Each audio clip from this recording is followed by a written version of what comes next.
Jadi kita awali dari sejarah Koperasi Batur Jaya. Jadi untuk pengecoran pengecoran logam di Ceper ini sudah ada sejak zaman Mataram. Pada zaman Mataram sudah ada pengecoran. Ini diawali dari abdi dalam Kerajaan Mataram. Ada 4 orang pengembara. Ini ada Ki Ageng Sirangkusumo, Ki Ageng Tampiran, Ki Ageng Jepara, dan Ki Ageng Bangsri. Nah, untuk Ki Ageng Sirangkusumo di sini membuat pengecoran, tapi masih tradisional sekali, yaitu membuat kayak mata bajak untuk pertanian. Jadi kapasitasnya masih kecil sekali, sekitar 60 kilo untuk sekali ngecor. Nah, ini sebagai bukti peninggalan Ki Ageng Sirangkusumo. Ini ada masjid kuno yang letaknya di sebelah utara Koperasi Batur Jaya di pinggir sungai. Itu ada masjid namanya Masjid Sirangkusumo. Kemudian yang satu Ki Ageng Tampiran ini membuka lahan di sebelah utara Desa Batur. Di sana ada desa namanya Desa Tampiran. Kemudian yang satu lagi melanjutkan perjalanan ke arah timur ke daerah Magetan, karena juga membuat pengecoran, tetapi tidak bisa berkembang seperti di Batur. Nah, kemudian memasuki zaman penjajahan Belanda. Di Batur sini untuk pengecoran ini dimanfaatkan oleh pemerintah kolonial Belanda untuk membuat komponen-komponen mesin pabrik gula. Jadi di sekitar Batur sini, khususnya di Klaten, ini kan ada banyak pabrik gula, jadi Gondang Baru, Ceper Baru, kemudian di Melambi, kemudian di Jatino, kemudian ada yang di sekitar Klaten, di Solo, Tasikmadu, Colomadu, kemudian di Jogja juga ada Madukismo. Nah, di sekitar sini banyak pabrik gula karena komponennya bisa dibuat di Batur. Nah, itu pada masa pemerintahan kolonial Belanda. Kemudian masuki pemerintahan penjajahan Jepang. Nah, pada saat pemerintahan Jepang ini lebih ke pembuatan peralatan perang, seperti pembuatan granat nanas. Nah, itu sudah bisa dibuat di Batur. Kemudian ada semacam peluru kendali yang panjangnya sekitar 1,24 meter. Nah, itu untuk tabungnya sudah bisa dibuat di sini. Tetapi memasuki masa Orde Baru ini sama pemerintah waktu itu Pak Soeharto ya, ini sudah tidak diperbolehkan untuk membuat peralatan perang, semuanya dialihkan ke Pindad Bandung. Jadi khusus untuk perusahaan industri angkatan darat. Nah, memasuki tahun 1970-an, beberapa pengusaha mendirikan paguyuban atau organisasi, itu namanya GP3T. GP3T itu kalau nggak salah gabungan pengusaha pengecoran cor. Nah, itu hanya berjalan beberapa bulan, akhirnya bubar. Kemudian ada lagi paguyuban pengecoran, itu juga beberapa bulan sudah tidak jalan. Akhirnya pada tahun 1976, tepatnya tanggal 23 Juli, ini Koperasi Industri Batur Jaya ini resmi berdiri. Ini diresmikan pada waktu itu oleh Bapak Menteri Perindustrian Pak M. Yusuf, dan diresmikan oleh Kanwil Provinsi Jawa Tengah. Nah, jadi mulai tahun 76 Koperasi Batur Jaya ini resmi sebagai koperasi industri di Indonesia. Sampai sekarang masih tetap bertahan. Ini satu-satunya koperasi industri yang ada di Indonesia ini Koperasi Industri Batu Jaya. Nah, kemudian untuk keanggotaan ini di Koperasi Batu Jaya ini memiliki anggota 168 dari 300-an pengusaha yang ada di sentra Corlogam, Ceper.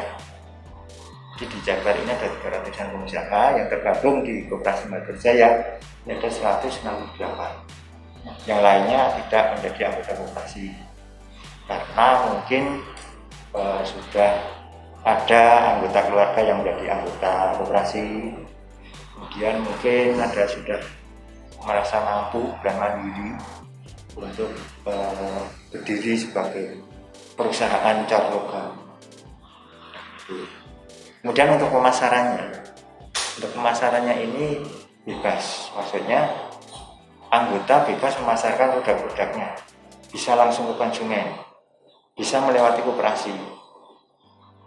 Nah, kalau yang melewati koperasi ini salah satu contoh, koperasi bekerjasama dengan PT Kereta Api untuk pengadaan rem kereta api. Ini bahannya dari metalik. Nah, pekerjaan yang dari PT Kereta Api ini kita sub ke anggota, kita bagi ke anggota. Jadi kemampuannya berapa, kemudian kita buat semacam SPK, kemampuannya berapa, jatuh temponya, pengirimannya berapa hari, harganya berapa, ini kita buat SPK. Nah, dari SPK ini anggota mendapatkan keuntungan dari pekerjaan itu.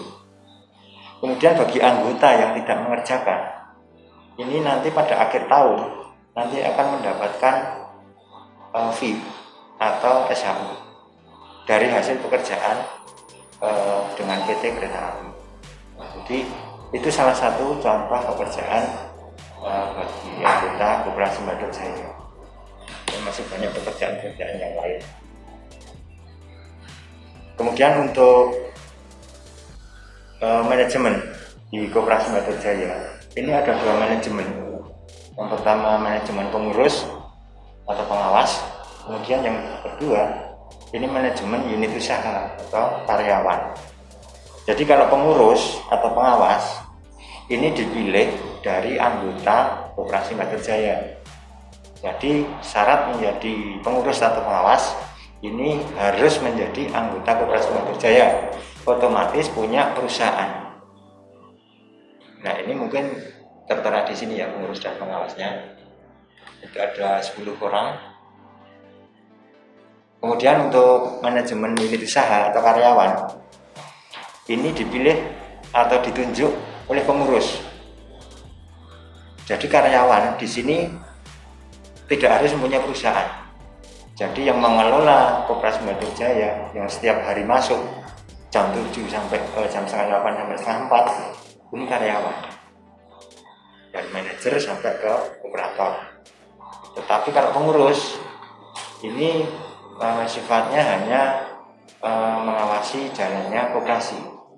Kadang ada rapat pengurus berapa minggu sekali, kemudian ada rapat-rapat apa, kemudian dengan instansi-instansi. Nah, ini pengurus.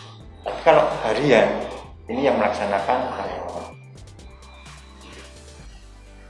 Kemudian untuk kerjasama dengan instansi lain, ini ada instansi pemerintah, instansi swasta, ada juga dengan lembaga pendidikan. Kalau untuk yang pendidikan, Koperasi Batu Jaya ini punya 2 SMK. Yang satu SMK 1 Batu Jaya, ini jurusannya teknik mesin, kemudian pengecoran logam. Kemudian yang SMK Batu Jaya 2, ini jurusannya akuntansi, kemudian administrasi perkantoran sama teknik sepeda motor. Jadi ada 2 SMK. Kemudian yang satu para pengurus di sini mendirikan Yayasan Indonesia Baru. Ini bergerak di bidang lembaga pendidikan, yaitu Politeknik Manufaktur. Politeknik Manufaktur Ceper yang mungkin letaknya tadi lewat ya, Iya. Nah, itu juga ada bantuan dari Presiden, dari Kementerian Perindustrian itu untuk laboratorium logam. Jadi kalau para pengusaha di sini akan mengujikan komposisi, kemudian uji kekerasan, uji tarik, kemudian ada metalografi. Nah, itu semua bisa diujikan di laboratorium logam Jabar. Dan itu juga membuka D3 pengecoran sama manajemen industri. Dan ini sudah beberapa kali meluluskan beberapa mahasiswa. Kemudian untuk kerjasama dengan pemerintah, ini dari Departemen atau Kementerian Perindustrian, ini untuk pembinaan masalah teknis. Kemudian untuk Kementerian Koperasi dan UMKM, karena kita koperasi, maka kita di bawah Departemen Koperasi. Kemudian dengan lembaga-lembaga lain, ini maksudnya untuk pengembangan koperasi Batu Jaya. Ada untuk pelatihan, kemudian ada penguatan modal. Nah, ini semua kita rangkul, kita ajak kerjasama demi untuk kemajuan koperasi Batu Jaya. Untuk bidang permodalan misalnya ada anggota atau koperasi sendiri yang membutuhkan modal. Nah, ini kita di-backing dari beberapa bank, misalnya Bank Syariah Mandiri, Bank BNI. Nah, jadi kita untuk mendapatkan permodalan kita harus juga punya semacam jaminan atau kontrak dengan pemerintah atau perusahaan lain, misalnya PT Kereta Api tadi ya. Jadi misalnya kita kontrak dengan PT Kereta Api mungkin sekitar nilainya 5M. Nah, kontrak ini bisa kita jaminkan di perbankan untuk membacking permodalan koperasi Batu Jaya. Jadi kalau untuk proses produksi di koperasi Batu Jaya ini ada dua unit usaha. Yang pertama unit usaha untuk permesinan. Jadi di koperasi Batu Jaya ini ada beberapa mesin bubut, mesin freeze, kemudian mesin scrap, mesin bur, mesin milling, mesin shot glass, cell core, jolt molding, masih banyak lagi. Nanti mungkin Anda bisa lihat ya. Nah, mesin-mesin itu ada yang bantuan pada saat pendirian koperasi. Itu mungkin sama adik-adik aja umurnya lebih tua itu ya.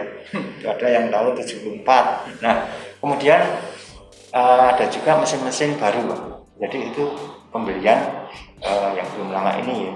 Jadi ada mesin-mesin bubut yang panjang, nanti coba nanti dilihat ada berapa meter itu, kan ada yang diameternya 1,5 meter. Nah, kemudian ada mesin 11, mesin bor radial. Nah, itu mesin yang dibeli koperasi.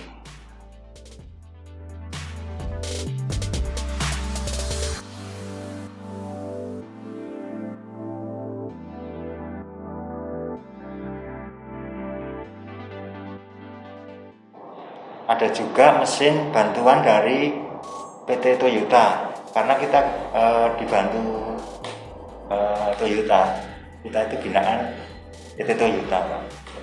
Jadi kita diberikan order namanya cylinder sleeve, ini untuk otomotif.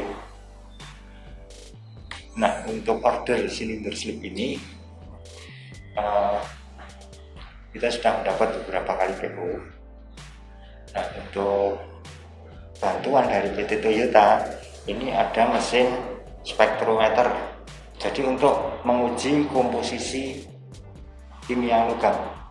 Jadi apakah ini karbonnya sudah sesuai, silikonnya sudah sesuai. Nah, ini diuji dengan mesin spektrometer. Kemudian ada lagi mesin hardness tester. Jadi untuk mengetahui kekerasan logam. Kemudian ada lagi mesin cell core. Cell core itu mesin untuk membuat inti cetakan. Jadi kalau sebelum dicetak itu nanti dalamnya ada intinya untuk membuat lubang. Itu mesin untuk membuat core-nya. Kemudian ada mesin jol molding, itu membuat cetakan yang biasanya ditumbuk di tanah, ini dipres pakai mesin jol molding. Nah, kemudian untuk masuk ke proses pengecoran, ini sebenarnya sangat sederhana sekali. Jadi seperti kita membuat menanak nasi ini ya. Jadi bahannya kita masukkan di tungku, setelah selesai dituang. Cukup sederhana, tapi prosesnya yang agak lama. Jadi ini melewati proses pembuatan cetakan. Nah, proses pembuatan cetakan ini ada proses pembuatan pola atau matres. Matres itu kalau di foto itu kayak negatif filmnya itu ya. Nah, itu harus ada negatifnya. Jadi kita buat negatifnya dulu atau pattern atau polanya, baru kita buat cetakannya. Nah, cetakannya ini nanti kita tuang cairan.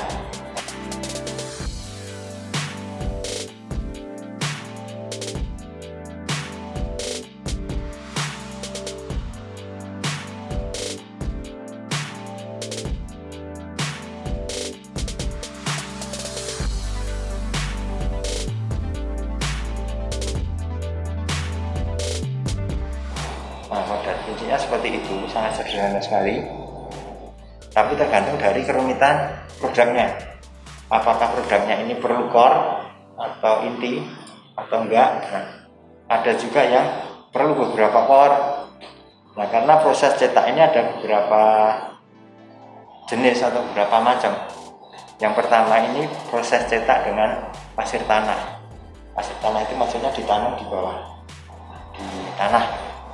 Nah, pasirnya ini diperoleh dari sungai di sekitar Batur.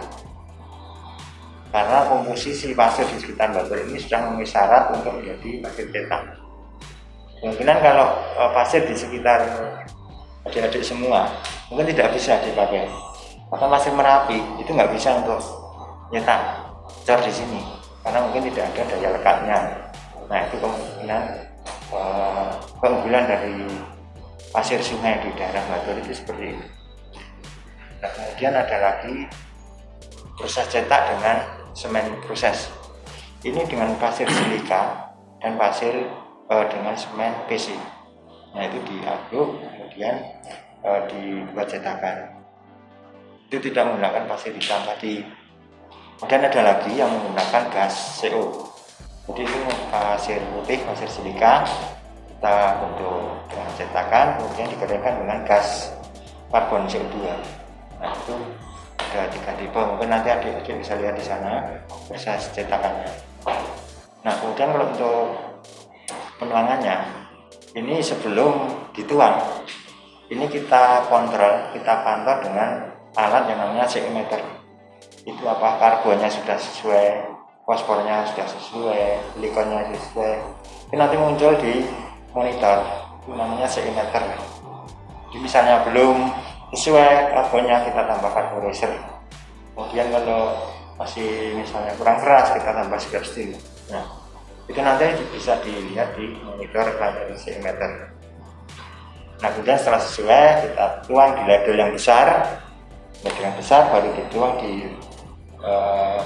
kalau di sini namanya cintung ya, kayak ember, dilapisi batu tanapi untuk menuangkan di cetakan, namanya cintung. Nah, untuk suhunya ini bisa mencapai 1400 sampai 1500. Nah, ini sekali tuang ini bisa 400 sampai 500 kilo kapasitas tungku induksinya. Karena kita pakai tungku induksi, pakai listrik ya. Ada beberapa teknik pengecoran ini yang menggunakan yang satu dapur tungkik, kemudian kupola, yang satu induksi. Kalau tungkik itu sangat sederhana sekali, jadi seperti tabung silinder gini, tapi pendek, paling 1,5 meter. Nah, ini kapasitasnya juga tidak banyak. Kemudian kalau sudah cair, kita namanya tungkik, kita tungkik ya, kita miringkan gini nanti keluar. Kemudian yang dapur kupola itu tingginya ya sekitar bisa di atas 10 meter ya. Nah, itu bahan baku masuk terus, setelah cair itu nanti akan keluar sendiri. Jadi ada lubang di bawahnya, nanti setelah panas keluar sendiri tanpa menungkikkan tungkunya. Jadi itu bisa kapasitasnya 15 ton sampai 18 ton sekali pengecoran. Dan itu untuk komposisinya belum bisa dikontrol. Kalau induksi ini bisa, karena bisa dihubungkan dengan komputer. Jadi itu perbedaannya antara dapur tungkik, dapur pola, dan dapur induksi. Itu yang bisa terkontrol, termonitor untuk komposisi logam itu pakai dapur induksi. Tapi kalau untuk proses penuangan pencetakan ini sama.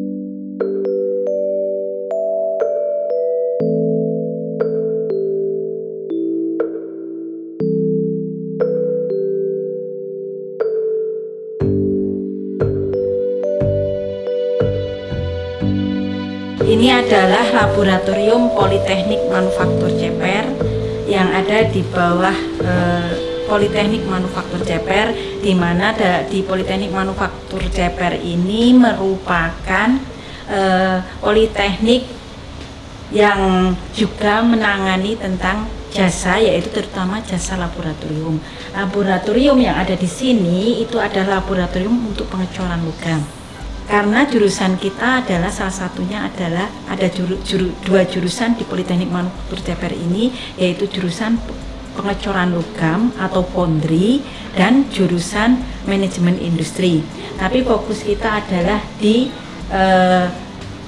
pengecoran logam atau foundry, di mana foundry ini kita ada di daerah industri Ceper yang ada di sini itu kurang lebih 200-an lebih industri pengecoran logam.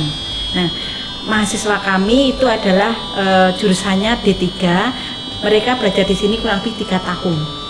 Dari saat pembelajaran itu banyak ilmu yang didapatkan. Nanti yang dipelajari di sini ada mulai dari pola, desain pola sampai menjadi produk jadi. Sampai kualitas produknya pun diuji dan hasilnya didapatkan bagaimana kualitas produk yang dihasilkan tersebut, gitu.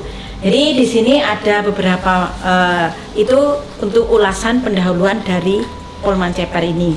Kemudian dari pengujian ini dari terutama di sini banyak laboratorium, tapi yang utama adalah laboratorium material, ya. Ini adalah untuk laboratorium pendukung dari pengecoran logam.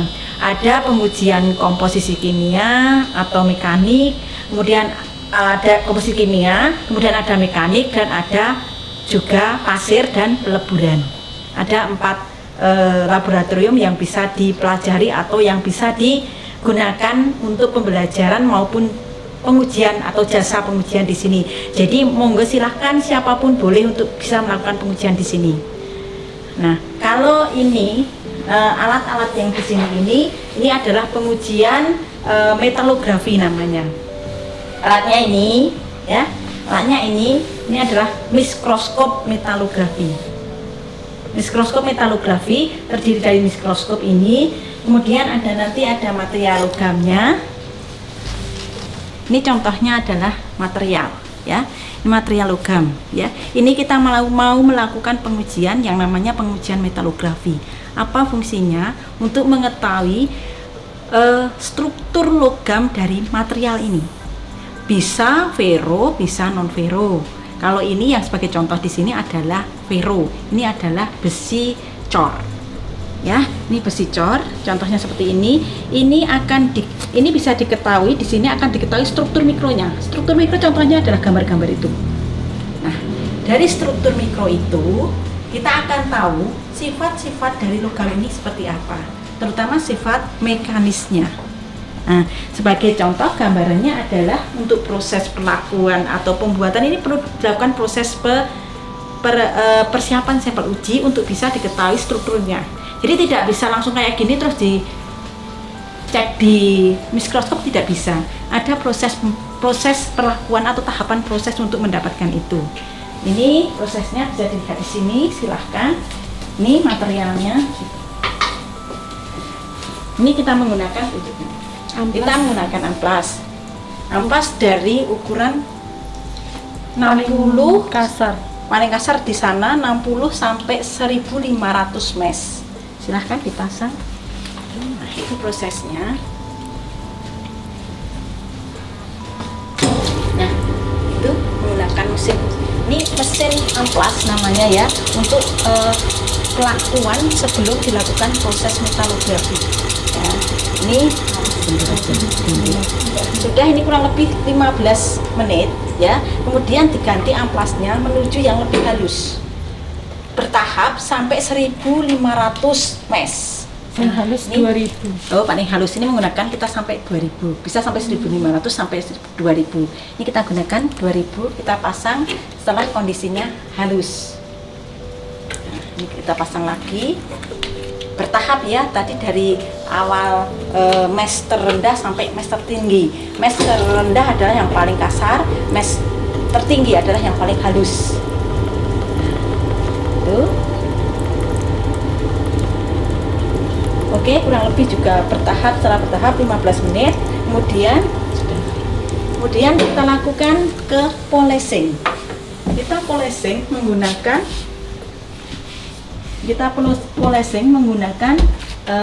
bahan kimia ya, untuk memperhalus permukaan dari logam yang diuji. Yaitu kita menggunakan bahannya yaitu alumina untuk memperhalus permukaan benda uji. Ini prosesnya, silahkan. Kurang lebih 10 sampai 30 menit kita lakukan di pemolesan ini. Ini proses yang dilakukan.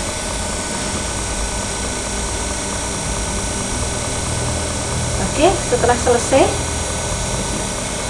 kita menuju proses selanjutnya, yaitu melihat ke mikroskop metalografi. Alat ini namanya pengujian metalografi. Alatnya namanya mikroskop metalografi. Silahkan. Ini proses yang dilakukan setelah tadi dari semua proses yang dilakukan tadi, ya,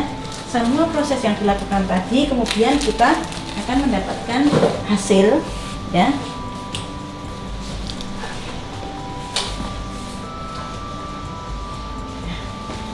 Ini hasil uji setelah dipoles kita mikroskop. Ini prosesnya. Pembesaran tadi dari lensanya itu ada 5 pembesaran. Dari pembesaran 50 kali sampai 1500 kali, ya. Sampai 1000 kali.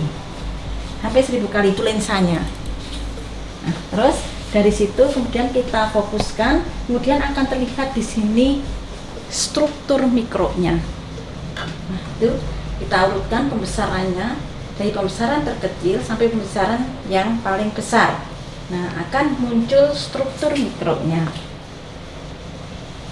Nah, ini salah satu struktur mikro material yang kita uji tadi.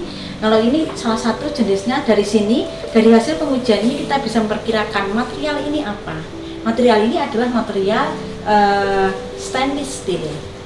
Dilihat dari struktur mikro yang ada. Jadi sifatnya sudah tahu dari pengujian metalografi ini. Nah, ruangan ini adalah ruangan pengujian untuk kimia. Pengujian kimia salah satunya adalah pengujian spektrometer. Di Laboratorium Politeknik Manufaktur Ceper ini terdiri dari, kita mempunyai alat uji spektrometer, ada 3 alat uji yang fungsinya sama tapi kegunaannya yang jenis materialnya yang berbeda.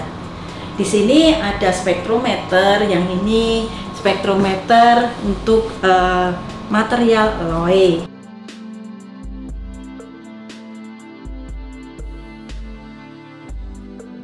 Kemudian ini untuk aluminium.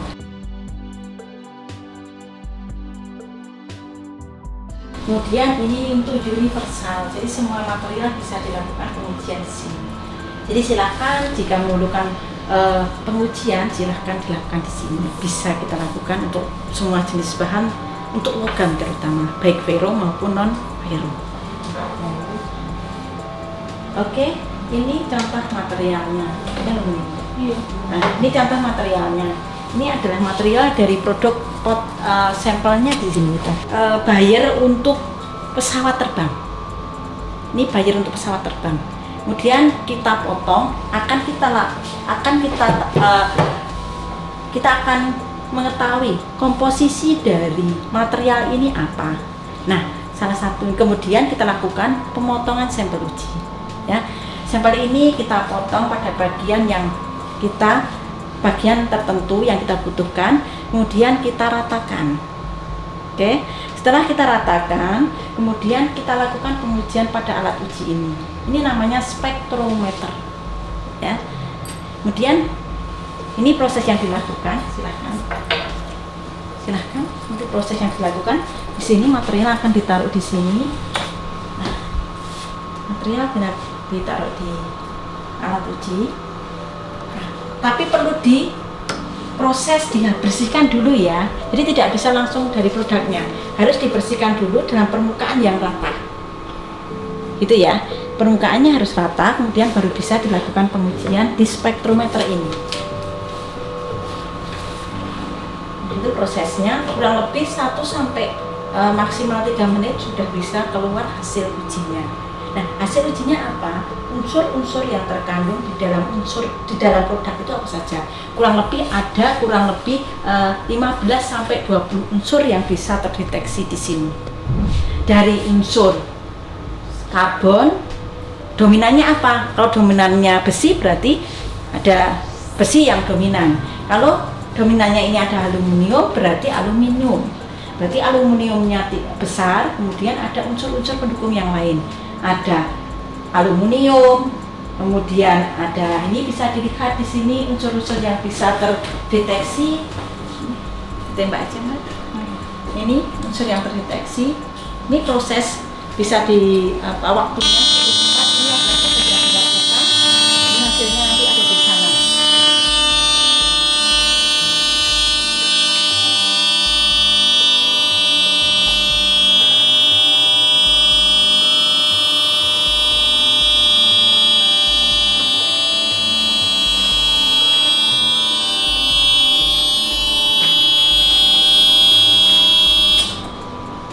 Itu hasil akhirnya.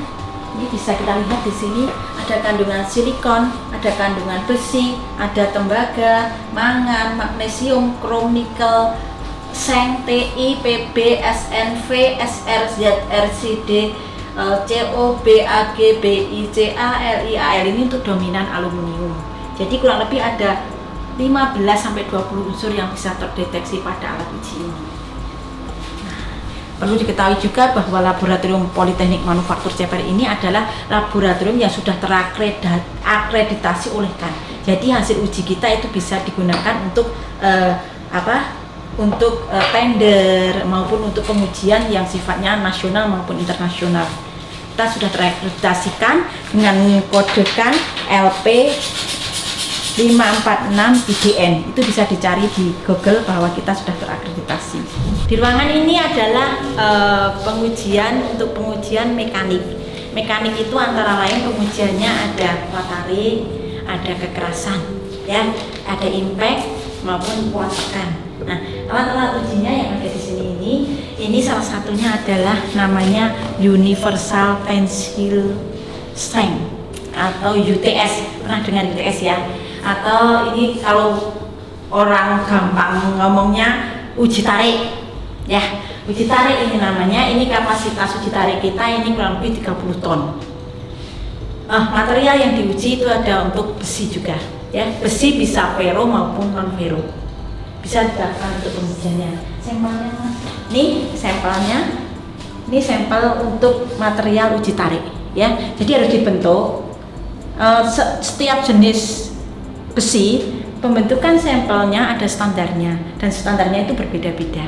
Ini sebagai contoh, ini adalah besi cor, ini adalah baja. Jadi ini bisa dilakukan pengujian, nanti dipasang aja Mas. Ini prosesnya kurang lebih seperti itu. Itu pemasangan untuk sampel uji, ditarik ini. Ya. Ini nanti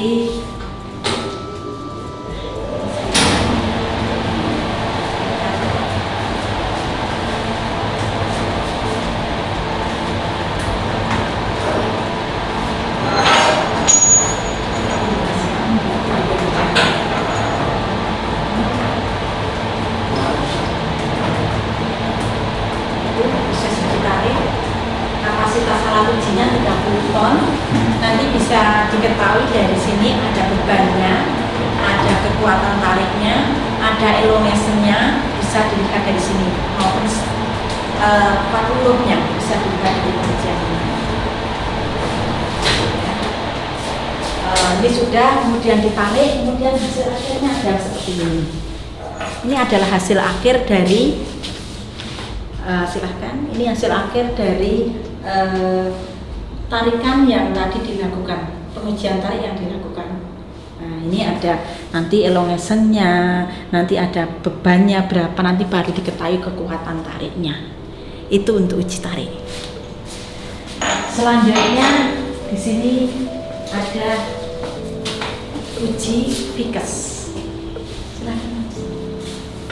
Nah, ini ada pengujian kekerasan. Ya, ada pengujian kekerasan Rockwell, ada juga Vickers. Ya, kalau yang sebelah sini adalah Rockwell. Ini contoh sampel ujinya, bisa dilihat. Ini sebagai gambaran tahapan proses dalam pengujian kekerasan. Oke, itu proses yang dilakukan. Kita setting alatnya dahulu, kita standarisasi, ya.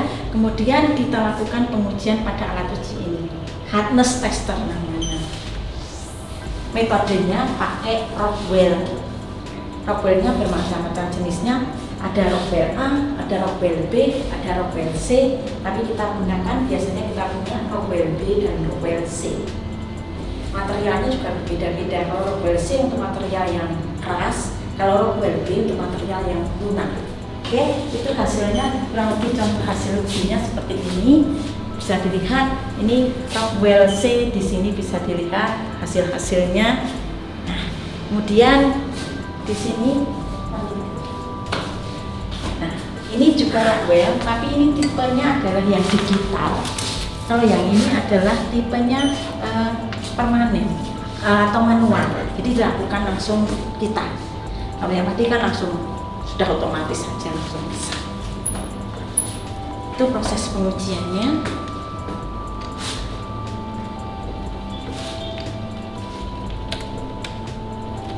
Nah, itu nanti kalau itu dibaca dari hasil penekanan yang ada di sini.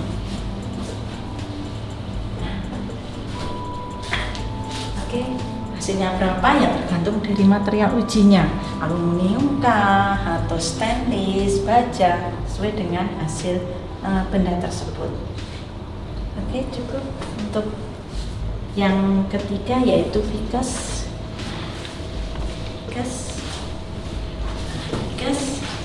Ini alat uji kekerasan ini sudah cukup modern. Ini adalah kita punya alat uji micro Vickers hardness. Jadi mikro, kapasitasnya sudah sampai mikro. Jadi yang kecil tipis pun bisa terdeteksi dengan pengujian kekerasan ini. Semua material bisa, terutama untuk logam ya. Kita nggak bicara non logam. Ferro maupun ferro bisa dilakukan di sini pengujiannya. Kalau materialnya nanti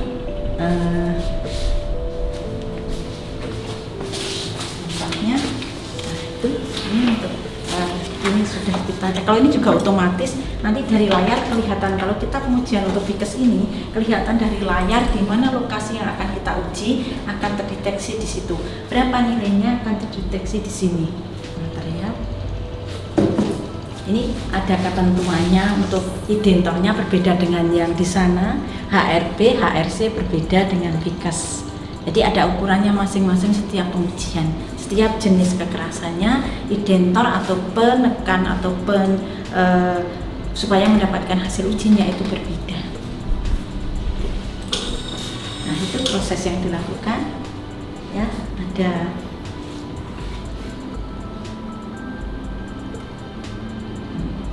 ini waktunya kurang lebih juga 5 menit sudah akan keluar hasil ujinya. 3-5 menit cukup.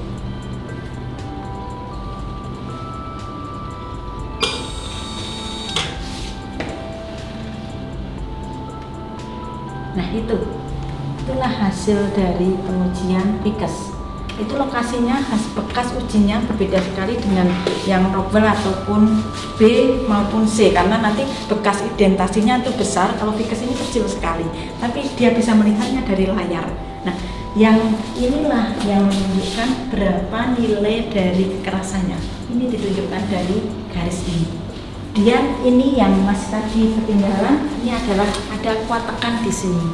Ini bisa untuk tekuk atau bending, ya, bisa untuk tekan. Kalau yang dipakai di sini, nah ini adalah untuk uji bending. Nah, ini untuk uji bending. Kalau yang bulat ini untuk uji tekan. Makanya alat ujinya namanya adalah Universal Tensile Strength. Jadi bisa untuk satu alat uji bisa dilakukan pengujian tarik, tekan maupun bending. Ini alat ujinya. Nah, ini uji impact digunakan ujinya adalah untuk mengetahui kekuatan impact atau takikan dari suatu logam. Benda ujinya juga harus tertentu. Benda ujinya diukur sesuai standar yang ada. Kita punya benda ujinya, tata caranya diangkat aja.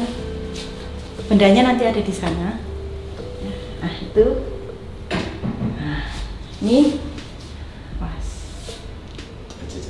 Ya, jangan usah gerak. Nah, itu nanti bendanya ditaruh di bagian penjepit di sana. Kemudian nanti kita itu silahkan untuk di. Itu nanti benda akan tertabrak oleh impact ini, kemudian dia akan dibaca berapa joule material itu ditakik atau dikenai beban dari pendulum ini. Ini uji impact. Ya, kapasitas kita untuk pengujian ini 30 ton, 30 joule. Nah, ini pembacaannya bisa di sini. Ini 30 joule kali 2 berarti 300 joule, maaf 300 joule. Ini bisa dilihat di sini. Nanti tinggal materialnya apa bisa dilihat dari hasil akhirnya. Selanjutnya adalah lab uji pasir cetak. Nah, ini di pengujian pasir cetak ini terdiri dari kurang lebih ada 12 jenis pengujian. Mulai dari sana. Fungsinya untuk apa? Alat-alat uji untuk pasir cetak ini fungsinya adalah untuk mengetahui kondisi pasir. Karena dalam pengecoran logam, pasir adalah merupakan media utama dalam peleburan. Karena dia sebagai cetakan. Kalau cetakan harus diketahui juga kualitas yang dicetak seperti apa. Bagaimana sifatnya, bagaimana ketentuannya ada. Nah, di sini ada alat-alat uji pendukung dari pengujian dari cetakan pasir itu ada bermacam-macam. Itu namanya ini namanya compactability. Ini ada sandpaper, ya, sandpaper untuk membentuk sampel uji. Kemudian ada timbangan, ada moisture tester untuk melakukan pengujian kadar air. Kemudian ini timbangan, ini ada namanya GFN atau grain fines number untuk mengetahui kehalusan butir pasir. Kemudian ini ada mikroskop. Mikroskop di sini itu fungsinya adalah mengetahui butiran pasirnya seperti apa. Nah, selanjutnya ini ada permeability tester untuk mengetahui daya alir udara dari suatu cetakan. Dan yang ini adalah namanya Universal Tensile Strength. Kalau tadi strength, ini adalah sand. Jadi dalam mekaniknya pasir pun juga harus diketahui. pasir harus tahu juga kondisi kekerasannya, kuat tekannya itu bisa diketahui, atau kuat gesernya bisa diketahui dari pengujian ini. Namanya Universal Tensile Sand. Dan ini ada juga salah satu alat uji pendukung untuk peleburan. Ini namanya adalah CE meter. CE meter untuk mengetahui komposisi dari suatu cairan logam. Kalau tadi adalah komposisi logamnya, kalau ini adalah cairan logamnya. Kalau ini adalah peleburan.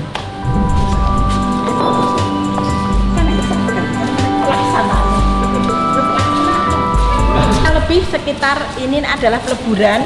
Ini untuk praktek mahasiswa ya. Untuk mahasiswa kita punya tungku-tungkunya.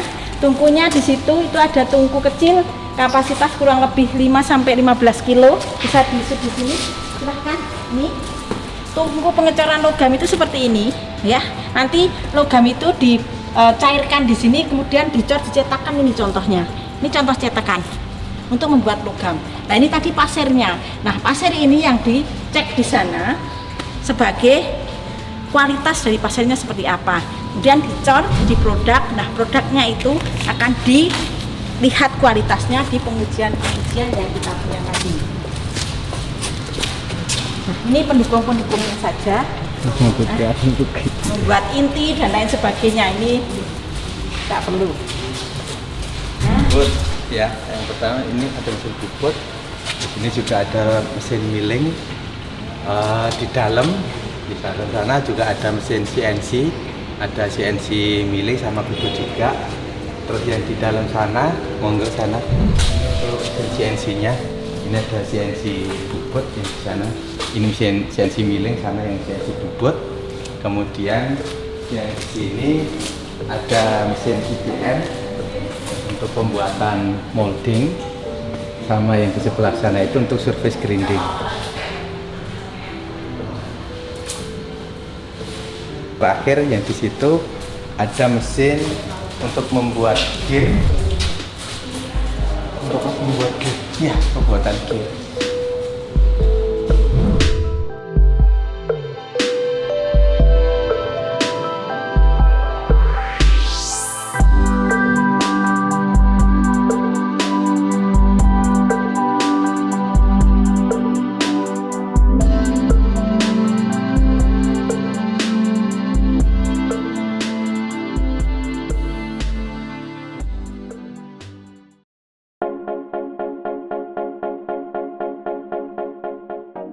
Pilot Proyek Pengolahan Emas Bebas Merkuri di Kulon Progo. Pada tanggal 21 Desember 2020, tim Teknik Metalurgi UPN Veteran Yogyakarta berkesempatan mengunjungi pilot proyek pengolahan emas milik Badan Pengkajian dan Penerapan Teknologi BPPT di Kulon Progo.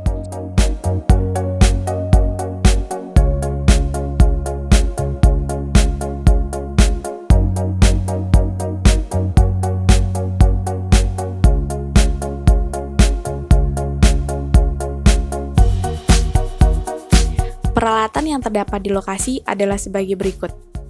Yang pertama, jaw crusher dengan jumlah 2 unit yang berfungsi untuk memperkecil ukuran biji.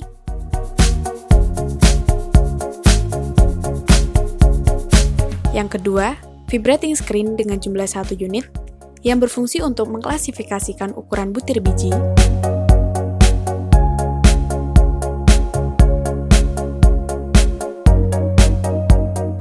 Yang ketiga, ball mill dengan jumlah 1 unit yang berfungsi untuk menghaluskan biji emas.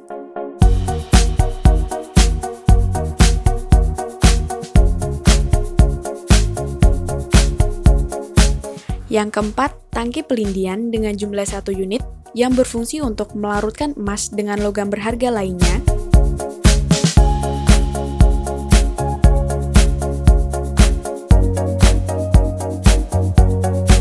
Yang kelima, tangki destruksi dengan jumlah 1 unit yang berfungsi untuk tempat proses pengolahan limbah secara kimiawi. Yang keenam, rotary screen dengan jumlah 1 unit yang berfungsi untuk memisahkan dan membersihkan karbon aktif yang sudah menyerap senyawa emas atau loaded carbon. Yang ketujuh, alat las dengan jumlah 1 set yang berfungsi untuk melebur abu loaded carbon.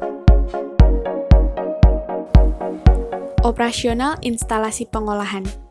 Dalam operasional instalasi pengolahan, kegiatan yang akan dilaksanakan adalah sebagai berikut. Yang pertama, proses kominusi. Biji atau batuan dari tambang yang berukuran kurang lebih 10 cm diumpankan secara manual dengan menggunakan skop ke dalam primary jaw crusher, sehingga menghasilkan produk berukuran kurang lebih 3 cm atau kurang lebih 30 mm. Kemudian produk primary jaw crusher ini diumpankan secara gravitasi ke vibrating screen yang memiliki ukuran 20 dan 5 mm. Batuan yang berukuran kurang lebih 20 mm diumpankan kembali ke primary jaw crusher.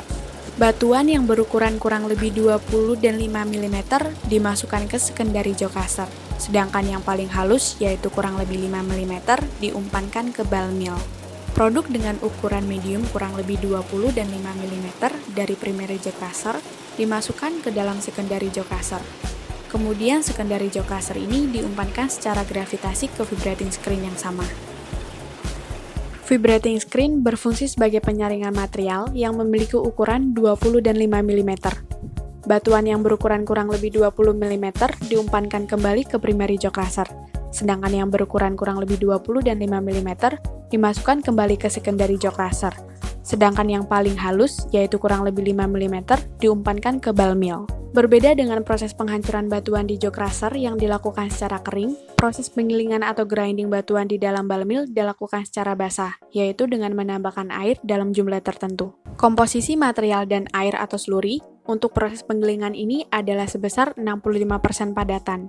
Proses penggilingan atau grinding di dalam ball mill berlangsung secara batch dengan kapasitas 500 kg per batch. Waktu tinggal material di dalam ball mill sekitar 3-8 jam per batch tergantung dari kekerasan biji. Material hasil penggilingan ball mill yang sudah halus akan ditambung ke dalam sandbox.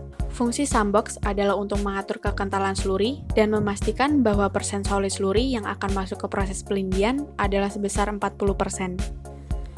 Yang kedua, proses pelindian. Kemudian slurry di dalam sandbox yang sudah mempunyai kekentalan 40% solid dimasukkan ke dalam tangki pelindian melalui selang spiral dengan menggunakan pompa lumpur atau slurry pump. Setelah tangki pelindian terisi slurry pada level tertentu sekitar 2.850 liter, maka ditambahkan kapur untuk menaikkan pH menjadi 10,5. pH selama operasi akan dipantau menggunakan pH sensor. Setelah itu, sodium cyanida atau NaCN padat seberat 2,25 kg dimasukkan ke dalam tangki pelindian. Selama proses penambahan kapur dan cyanida, penting untuk memastikan pH slurry berada pada level 10,5-11. Hal ini untuk mencegah terbentuknya gas HCN yang sangat berbahaya dan mematikan. Oleh karena itu, udara diinjeksi ke dalam slurry melalui pipa yang terhubung ke blower. Laju pengaliran udara diatur sedemikian rupa sehingga kadar oksigen terlarut berkisar 8,5 mg per liter. Penambahan oksigen dapat meningkatkan efektivitas cyanida dalam mengekstraksi biji emas sebesar 80%. Proses pelindian dan adsorpsi berlangsung selama 24 jam di dalam tangki. Peralatan atau instrumen yang dipakai untuk kontrol proses pelindian meliputi pH meter, DO meter, dan HCN detektor. Metode dan proses pengolahan batuan biji emas yang ekonomis untuk jenis batuan di Kulon Progo pada saat ini menggunakan metode cyanida rendaman dengan penyerapan karbon in leach. 3. Proses perolehan emas. Setelah proses pelindian berlangsung selama 24 jam, karbon aktif ditambahkan ke dalam slurry. Lalu setelah itu, proses pelindian berlanjut bersamaan dengan proses adsorpsi emas ke dalam karbon aktif selama 30 jam. Setelah proses pelindian dan adsorpsi berakhir, sekitar 54 jam, seluruh slurry di dalam tangki dikeluarkan melalui pipa pembuangan yang terhubung ke saringan dan sambok. Karbon aktif yang mengandung emas akan tertahan di saringan, sedangkan slurry akan masuk ke dalam sandbox. Saringan yang terisi karbon aktif diangkat dan dicuci dengan menggunakan rotary screen yang dioperasikan secara manual untuk membuang sisa partikel halus atau slurry yang menempel di permukaan karbon aktif. Kemudian karbon aktif yang sudah dicuci tersebut ditiriskan agar kadar airnya berkurang. 4. Proses peleburan emas. Setelah karbon aktif bersih dan agak kering, karbon aktif tersebut dimasukkan ke dalam tungku untuk dibakar pada suhu kurang lebih 800 derajat Celcius hingga menjadi abu. Lalu abu yang mengandung emas tersebut dipindahkan ke dalam cawan gerabah untuk proses peleburan dengan menggunakan boraks pada suhu kurang lebih 1100 derajat Celcius. Proses peleburan dilakukan dengan menggunakan boraks yang berfungsi sebagai bahan imbu. Setelah proses peleburan selesai yang ditandai oleh terbentuknya dua fase cair yang berbeda, yaitu emas yang mengendap di bagian bawah dan terak yang berada di lapisan atas, maka material cair tersebut didinginkan di udara terbuka dengan menggunakan bantuan air. Setelah dingin, material tersebut dihancurkan untuk memperoleh emas yang terperangkap di bagian dasar cawan gerabah. Berikut merupakan contoh gambar dari hasil berupa bulion emas dan perak. Dari 1,3 ton batuan yang diolah, dapat menghasilkan bulion lebih dari 500 gram. Demikian ekskursi industri daring untuk mahasiswa-mahasiswi Angkatan 2019 Teknik Metalurgi UPN Veteran Yogyakarta. Kami selaku panitia ekskursi mengucapkan terima kasih kepada seluruh mahasiswa-mahasiswi 2019 Teknik Metalurgi dan pihak yang terkait. Atas kekurangannya kami mohon maaf. Metalurgi, satu jiwa. Metalurgi, satu rasa. Metalurgi, jaya. Wassalamualaikum warahmatullahi wabarakatuh.